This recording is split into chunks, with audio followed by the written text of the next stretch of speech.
একদিন অনাহারে রাইখাও ভারো দিতে রে ও নদী তুই গেরাস করিস না তোর কাছে ভিক্ষা চাই মাফ করিয়া দে ও তুই ও নদী ভিক্ষা দে আমার ধন রে আমার সোনার মানিক রে ও মানিক একটা ডাকো দে বুকা জড়াইয়া। দর্শক, এই সেই পায়রা নদী। 3 ঘন্টা আগে জুয়ের জীবন শেষ হয়ে গেল এই পানিতে ডুবে।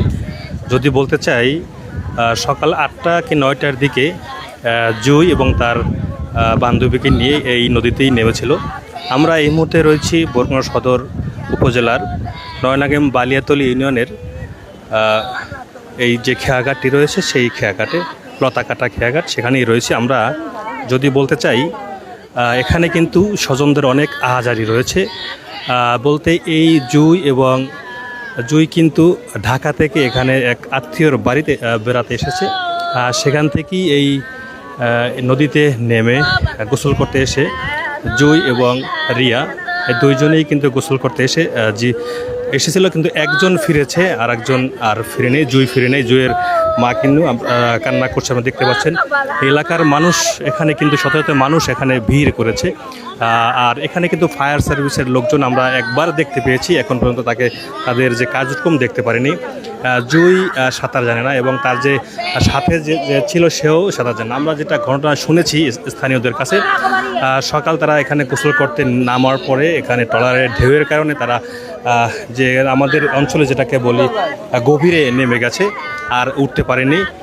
এই জুই ঢাকা মিরপুর থেকে ওরা এখানে এক আত্মীয়র বাড়িতে বেড়াতে এসেছে। তারপরে কিন্তু এই প্রথমবারই কিন্তু তারা এই হচ্ছে সেই জুইয়ের সাথে যে নেমেছিল রিয়া কিন্তু একেবারেই ভেঙে পড়েছে। কারণ হচ্ছে একসাথেই তারা এখানে গোসল করতে এসেছিল, পরে আর ফিরতে পারেনি। দর্শক, এই হচ্ছে জুইয়ের মা।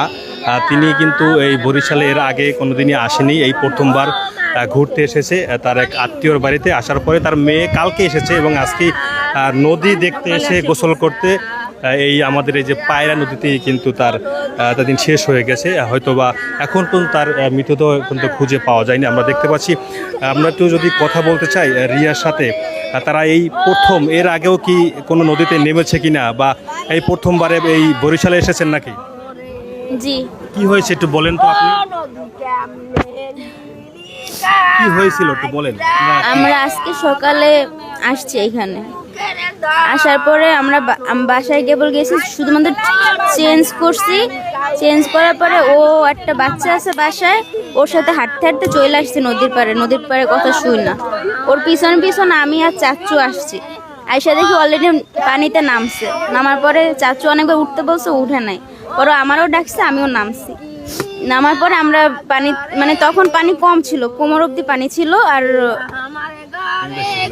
বেশি ছিল না। কিন্তু আমরা দুষ্টুমি করতে করতে আমি এক কর্নারে, মানে ও এই সাইডে, আমি কর্নারে। তারপর হচ্ছে গিয়ে একটা মানে খাদ আছে ওই জায়গায়, মানে অর্ধেক পর্যন্ত হচ্ছে পানি, তারপর হচ্ছে গিয়ে খাদ। সেই খাদে ফার্স্টে আমার পা পড়ছে, পা পড়ার পরে অপর সাইড থেকে হচ্ছে একটা ট্রলার আসতেছিল। তো ট্রলারের যে ওই ঢেউয়ের কারণে আমি হচ্ছে গিয়ে মানে পানির নিচে গেছি।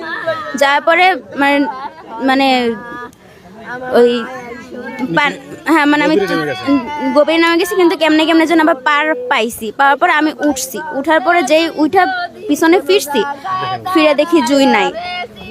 মানে দর্শক, জুই হারানোর একটা বেদনা রয়েছে। কারণ হচ্ছে এই রিয়া আর 3 ঘন্টা আগেও কিন্তু তারা একসাথে ছিল, এখন একজনকে হারিয়ে ফেলেছে। আমরা তার মাকে দেখছি, তার মা কিন্তু শোকের মাতম বইছে এলাকায়। কারণ হচ্ছে তারা এই এলাকায় এর আগে কিন্তু কোনো সময় তারা এখানে আসেনি। এর আগে ওই এলাকায় বেড়াতে আসছে, তাদের বাড়ি হচ্ছে ঢাকাতে, তারা ঢাকা মিরপুরে থাকেন এবং তার নিকটস্থ এক আত্মীয়র বাড়িতে তারা এসে এই দুর্ঘটনার কবলে পড়েছে।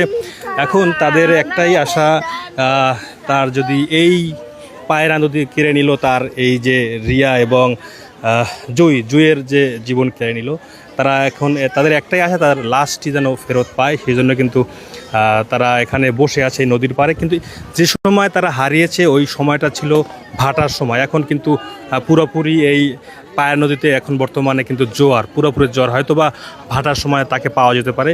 আমরা দেখতে পাচ্ছি এখানে কিন্তু অনেক হাজারো এলাকাবাসী রয়েছে যারা এখানে সব সময় থাকেন, এবং এই পরিবার এর আগে কিন্তু এখানে তারা আসেনি, এই প্রথমবারে এখানে এসে তারা কিন্তু এই দুর্ঘটনার কবলে পড়েছে। তো দর্শক, সবাই ভালো থাকবেন, সুস্থ থাকবেন, সেই কামনাই। আল্লাহ হাফেজ।